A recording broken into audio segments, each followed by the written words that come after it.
Good evening, San Bernardino, and thank you so much for coming tonight and reviewing what is going to be, I think, a really important moment and some things that are going on. So I'm going to make sure that everybody is getting their notices of information that we are live because you guys asked that I wait a couple minutes. So if you need to, please share the link to the live stream. I'm going to do that right now. A couple people have asked. For those of you that don't have Facebook, please share this with anybody on your Instagram or whatever, because I think this is really an important topic and an important moment. So, okay, here we go. We are good right now. I see us live. Okay. All right. So here we go. We are going to cover a portion of the investigation that was brought into about Councilwoman Kimberly Calvin. And the specific topic that we're going to be looking at is the claim that I was directly noted in, which I didn't know until I was contacted. So I think this is really important. I have been doing my research and looking into the public records that I have.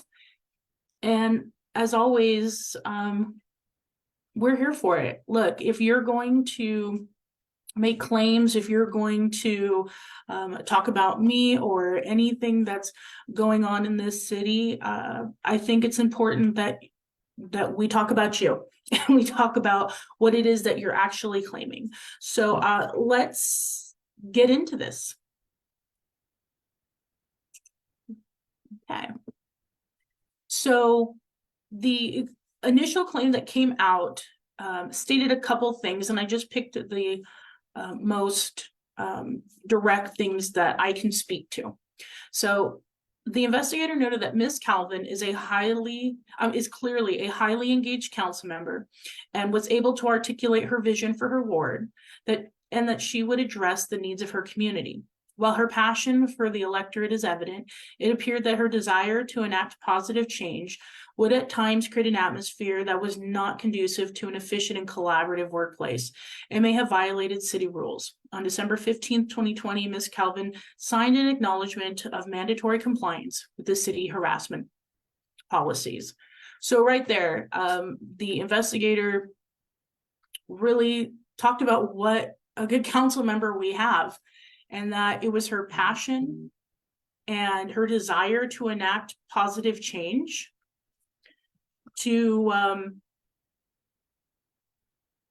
that caused an issue. And I thought that was very interesting, because why would you have an issue with somebody trying to bring something positive to our community? Well, the claimant indicated that he had been subjected to an unfavorable work atmosphere, and as a result, he began to document instances that he felt arose to a level of misconduct. And the claimant also alleged that city emails, that this is something he documented, right, that made him feel not good, were sent to me, circumventing the Public Records Request Act. So let's talk about that. First of all, what we're not going to do is sit here and talk about an unnamed employee, because that's not what we do. If you're going to make these claims, I think first and foremost, we should know why. Why would someone want to become upset over emails getting out?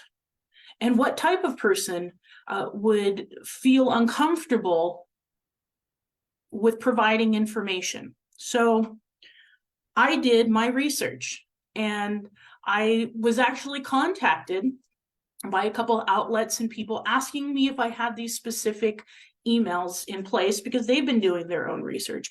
And let's not to mention the fact that other council members and elected officials went out and bragged about how they felt that they caught Councilwoman Calvin, and we're high-fiving each other. So what we're going to do is we are going to make sure that former Community and Economic Development Director Nathan Freeman, who made these allegations, that we talk about what emails that he was specifically upset about, what questioning, what topics made Nathan Freeman, the former Community and Economic Development Director, uncomfortable in his position. Because that's what this is really and truly about, you guys, is Nathan Freeman and what he was doing as the director in our city of Community and Economic Development, and what information he didn't want me to have and was upset that I had received. So let's look at that, shall we? What Nathan Freeman was upset about were two particular emails that were sent in February of this year. And what he had alleged was that these emails, certain ones, were given to me by the elected official, Councilwoman Calvin. But that is actually not true. What is the truth is that these particular emails were sent to me directly from the people who wrote them. And I want to read them to you, because this incident transpired in a meeting in which Nathan Freeman went and spoke in his official capacity as our Community and Economic Development Director to a group of residents. And this is what he had to say that concerned people. Good afternoon, Council. This is from the resident. Good afternoon, Council member. I am reaching out for some clarification on the downtown redevelopment project.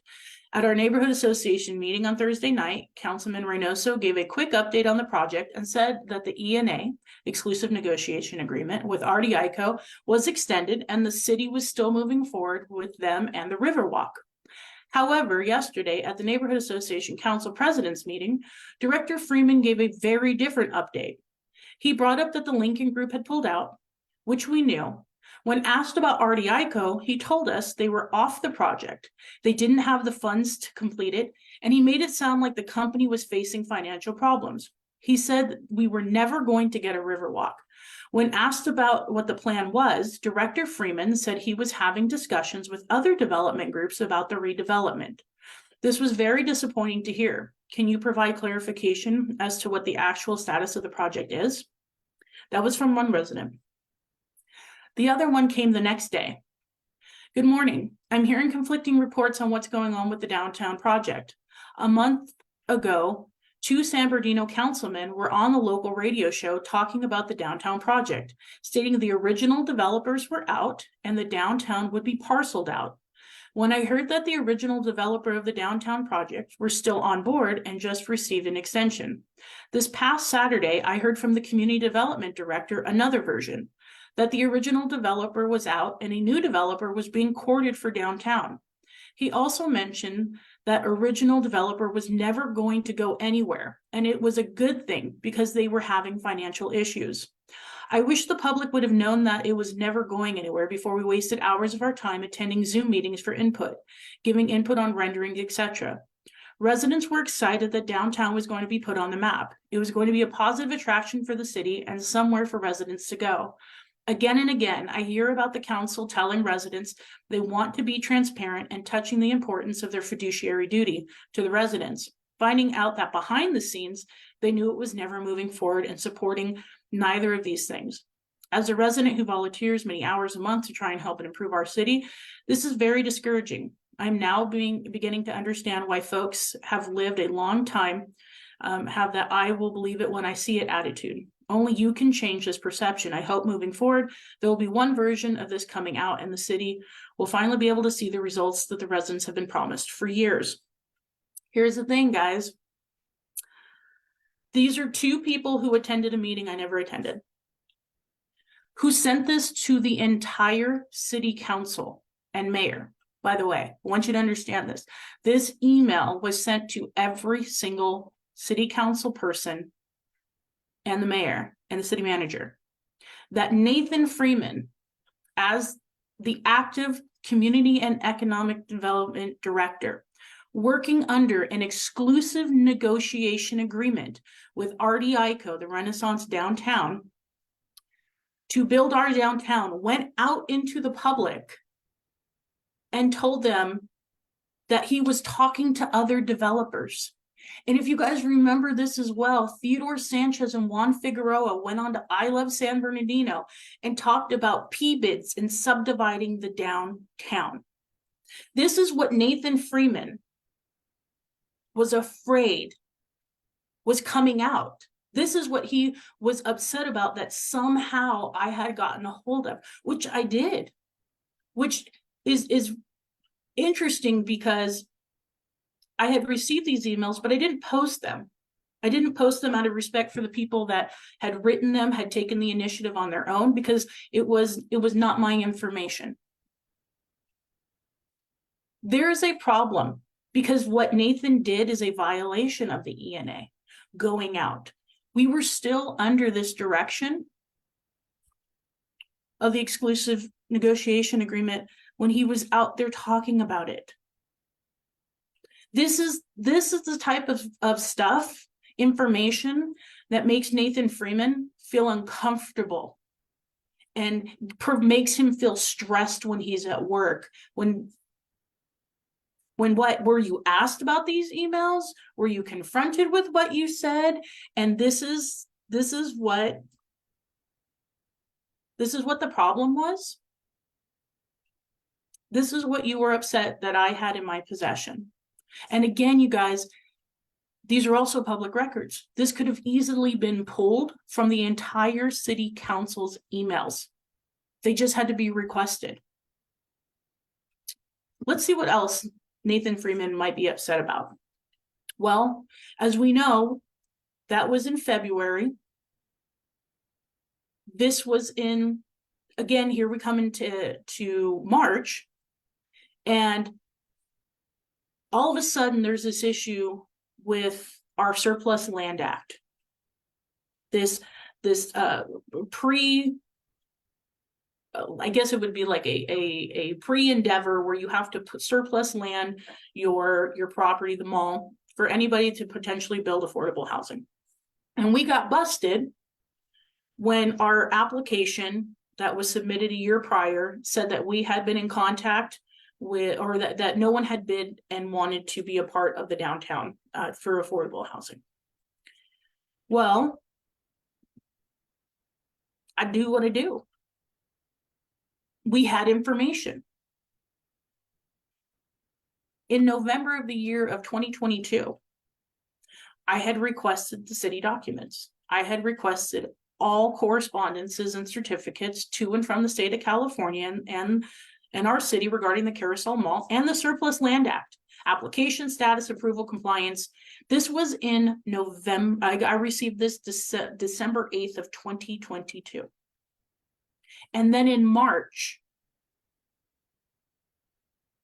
we get busted. And in those emails that I had were emails from Nathan Freeman talking to affordable housing developers in different capacities. These emails were already in my possession before the city ever received the letter from the state of California. We just didn't know what it was. So this is again what Nathan Freeman was upset about, that I had been forwarded or handed some type of private information into the city's dealings, along with, let me see if I posted, no, I did not, okay. Along with the application, I have the application of the Surplus Land Act. Here again is the problem, you guys. There is but a handful of different types of issues. Personnel, correspondences between the city attorney and the council, which is privileged. Land negotiations, real estate. Those are the only things that you cannot get your hands on. Every single day, we could request every single document coming in and out of that city. And if it doesn't fall under those 4 things, we can have them. But why would Nathan Freeman be so upset to be questioned or to find out that someone had his emails about the Surplus Land Act violation, that he did talk to previous people about affordable housing. Why would he be upset about he himself going out into the public and being questioned by the public about violating the exclusive negotiation agreement with RDICO? Here again, this is why the truth matters.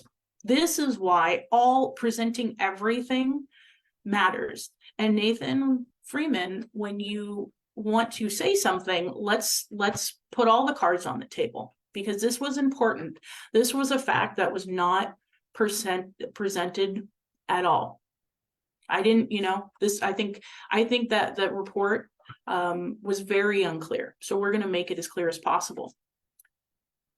And we're also going to talk about another employee wasn't happy. According to the declaration, that another person inside of the city felt unhappy with the way that they were being questioned, and information again that had gotten out. Well, who could that be? Would you believe former Public Works Director Daniel Hernandez? Yes, you guys. So two people, by the way, who don't work for our city anymore because they were consistently caught in lies and bad workings towards our city. Nathan filed the complaint, and you know what's interesting is Nathan left earlier this year and the complaint didn't come in right until he walked out. Does that really sound like someone who was under all this horrible environment for? No. This was somebody who was trying to do bad for our community. And here's his little buddy, Daniel Hernandez. And so let's make sure we disclose properly what makes Daniel Hernandez feel uncomfortable and the information Daniel Hernandez didn't want getting out into our community. Let's talk about the illegal crushing and grinding up on Industrial Way of an old building. That Daniel didn't like the email that listed every single city employee that had full knowledge for over a month that this developer was planning to crush and grind on site, including Susan Pam, Garrett Scott, and Daniel Hernandez himself. And that this email was somehow forwarded to me. And you want to know it was forwarded to me. It was given to me. And you want to know who it was given to me by? The guy standing in the plaid. The very nice gentleman that worked for the company that said, I don't know why there's an issue right now with code enforcement, because the city was well aware. And look, here we go. On the bottom, there's one item in my email that we need your guidance and direction on. Please let us know the process to have a record for approval to crush on site. As you have noted in your previous email, we are ready to start crushing once the BMP's erosion control measures have been installed. Please advise. Thanks again. And they were doing it.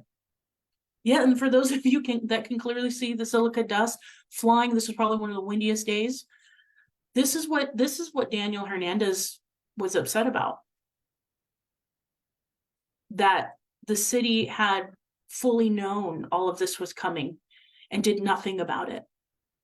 Let's talk about what else makes Daniel feel uncomfortable and didn't want exposed.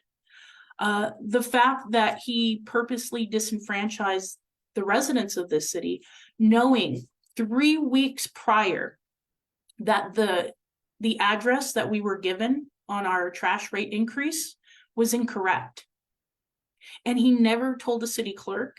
He never told the city attorney. He didn't tell a soul. Why? Why would you not want the residents to be able to speak and vote for themselves, not to have their own trash rate increase? Oh yeah, because you're a horrible public works director. He also tried outsourcing city jobs. So after this whole incident with the crushing and grinding on site, Daniel decided not to take accountability for the fact that almost every single one of his top employees knew what was happening. No, he tried to hire a contract firm to replace NPDS. We had an employee in place, and Daniel decided that was going to be the target. He lied about allowing the cement grinding. He knew for over a week that the developer was trying to grind. If you guys remember, we all went up to the Vermont Neighborhood Association meeting where him and Nathan stood there and lied to the public repeatedly for over an hour, saying that they had no knowledge. There was black mold and termites found in the Villaseñor library, and he had known about the problem and did nothing to fix it.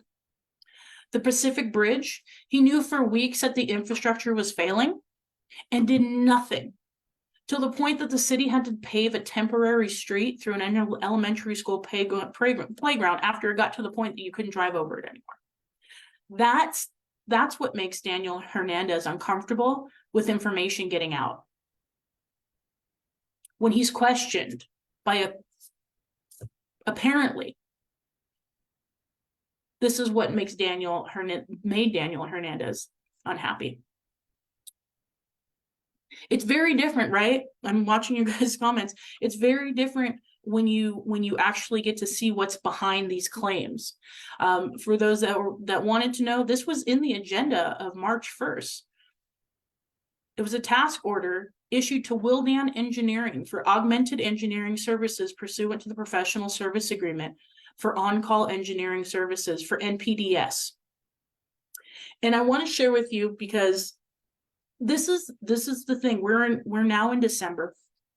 A lot of what was alleged and so was making employees unhappy was going on between February, March, and April. And here is what we're going to, oops, sorry, hang on. I want to share with you my public comment that I made during that time. And I hope you guys can hear this. So here we go. Let me turn that down. Hang on. Oops.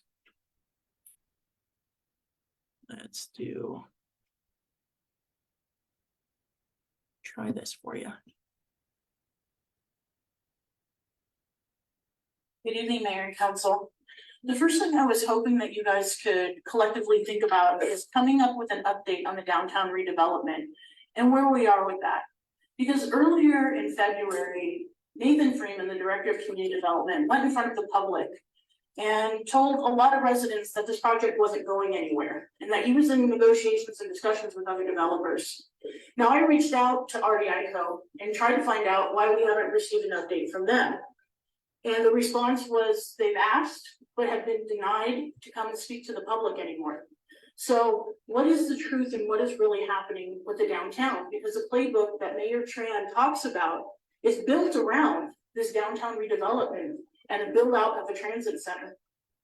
The next issue I want to talk about is the RFPs that are going on in the city, because we are seeing cut and paste going on. We're seeing bids rejected, low cost. We're seeing non-bidding for sole source contracting. We need to be as transparent as possible with everything that is happening, or we can be sued over this. We also have another issue with the budget. We haven't collected $3.4 million in cannabis taxes. And the whole premise was that we don't have enough staffing. You guys just brought up staffing in your last meeting for yourselves. Why are we not hiring in community and economic development, in the business administration, so that we can go get the money that is rightfully owed to us? In public works, we're also going in and we're outsourcing to another engineering firm that worked closely with Daniel Hernandez when he was in the city of Commerce and his other cities that he worked for. Why are we giving $100,000 contracts away for NPDS when we already pay an NPDS manager? And that's in your consent calendar tonight. We have a lot of things that we need to focus on. Okay. Here again, you guys. Problems. This was all talked about in March of earlier this year. This was a public comment. This information that is so detrimental on their way out was being exposed. That's what they didn't want the people to know.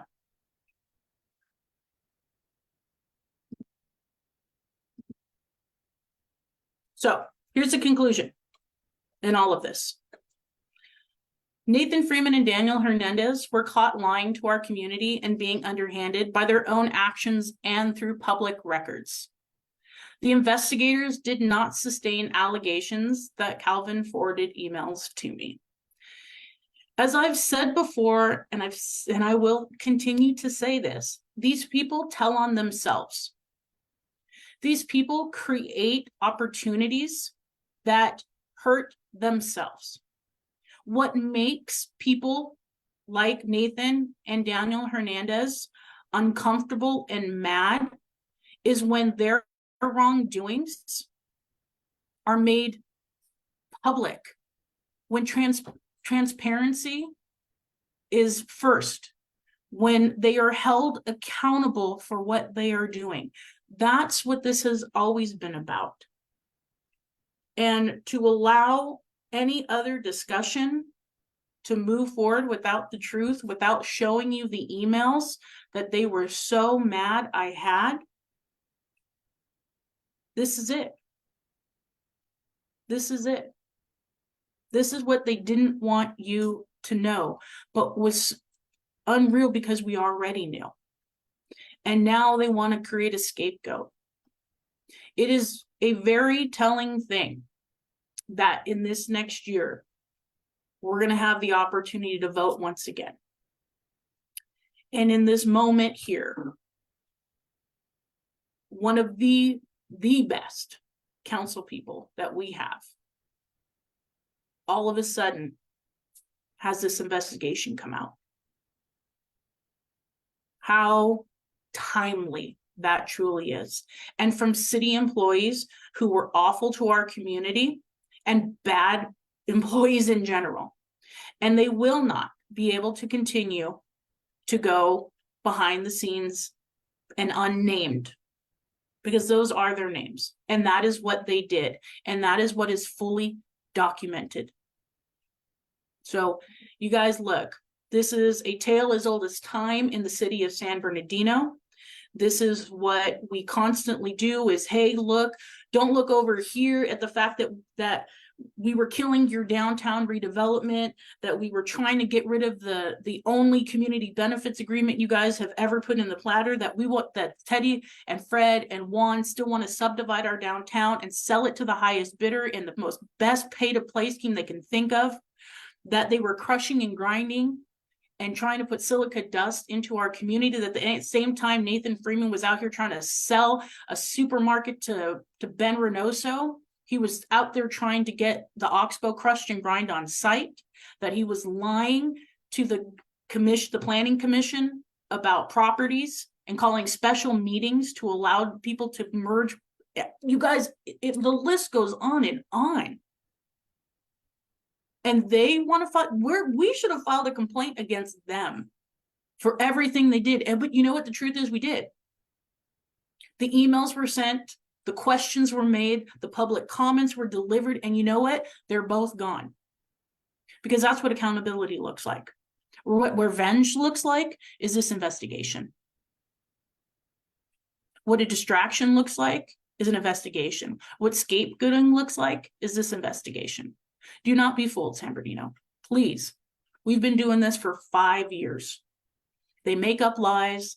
They do whatever they have to do to stop you from living in a city that you deserve to live in, that has a good quality of life, a place for you to shop, streets for you to drive in where your tires don't blow up, where they're lit, where your kids can be safe, where the elders can walk down our roads without zero worry. Thank you guys for watching tonight. This is, please feel free to share. Make sure that people know the truth about what our community had to deal with at the hands of these two. in relation to every sad little claim that they made, because this is really what we're dealing with, and their allegations are false, but their actions were real. So thank you guys. Have a great night and a good start to your week. Good night, San Bernardino.